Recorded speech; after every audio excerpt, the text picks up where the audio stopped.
Добрый день, меня зовут Федотова Мирьяна. Моя тема — автодорога — главный фактор развития Якутского села. Я изучаю влияние автомобильной дороги на развитие села, например, родного Макраса. Своим возникновением и дальнейшим развитием нашего села обязаны именно дороги. Полное асфальтирование дает толчок новому развитию села Магарас.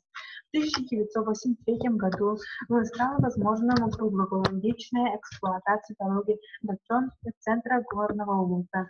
Но дорога отставала от предъявляемых требований и сдерживала развитие производительных сил Улуса.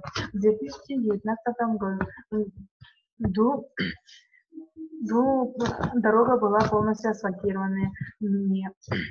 Вдоль исторически сложившейся дороги создавались различные хозяйства и предприятия. Со временем многие из них утрачивали свою значимость, другие сохраняли свои функции. Чтобы изучить зависимых хозяйств и услуг от качества дороги, мы изучили историю возникновения этих предприятий. В результате занесли в таблицу 7 предприятий, созданных за последние годы. 6 из них являются предприятиями придорожного сервиса.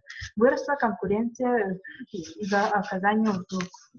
Наше село Магарас расположено на 98-м километре от города Якутска. После открытия в 1931 году начальной школы он стал центром адунунского наследия. Сейчас в селе проживает 1027 человек. В сельском народном хозяйстве работает 349, из них 139 в государственном секторе. Сравнение факторов до и после полного асфальтирования показало улучшение по 6 показателям, ухудшение по 4. Население занимается животноводством. Улучшение дорог привело к уменьшению поголовья скота.